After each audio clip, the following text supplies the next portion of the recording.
Danas predstavljamo Nautiku kao 27. Zagrebački sajam specijalizirane nautičke opreme, plovila i vanbrdskih naprava, zajedno sa sajmom Hotel i Gastrotek koji je 10. po redu i drugim, odnosno trećim ovdje kod nas, festivalom Masla. Na izloženom prostoru od preko 19.000 četvornih metara okupili smo 455 izlagača iz 25 zemalja.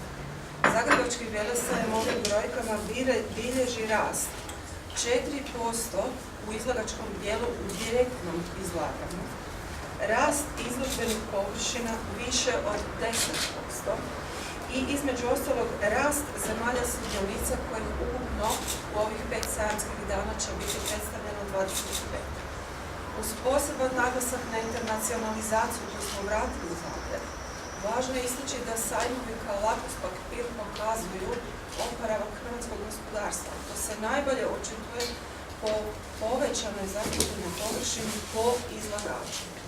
Ponovit ću, znači prilike između 8 i 10% porasta po projektima je rezultat uistinu da se nautički sektor oporavi od onih godina kada je trošarina na luksuzne proizvode uistinu gušila cijelu gospodarsku aktivnost, a između ostalog bit ćete zasigurno iznenađeni i ponosni da na Zagrebačkom velesajmu ove godine predstavljamo 2 svjetske nautičke premijere.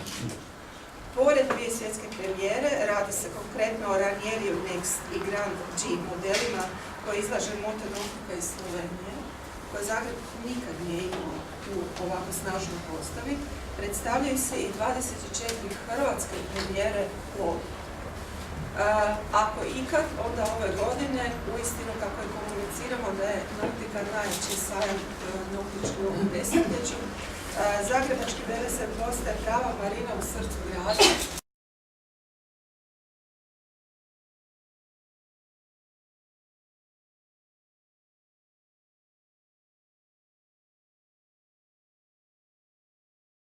Da je grad Zagreb zapravo centar poslovnih aktivnosti u našoj zemlji i da se više od 50% svih poslovnih, kongresnih i incentiv događanja odvija upravo u Zagrebu.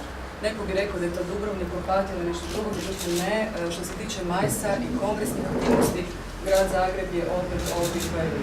I zbog toga nas jako veseli suradnja i sa gradskim uredima i sa uredom gradonačelnika, a posebno sa Zagrebačkim velesajmom, jer ove 3 velike izložbe koje su pred nama, i Hotel i Gastrotek i Nautika, koja je posebno interesantna, ali i Festival Maslina, pokazuju zapravo da ulazimo u još jednu ozbiljnu turističku godinu i da je ne samo ovaj jedan leisure dio, odnosno turistički i odmorišni dio Zagreba koji je prepoznat kao ozbiljna turistička city break destinacija, nego i onaj drugi poslovni koji nam je i u turizmu, ali i za grad Zagreb posebno interesantan. I zato pozdravljam ove sve 3 velike izložbe koje će se dogoditi od preksutra na Zagrebačkom velesajmu.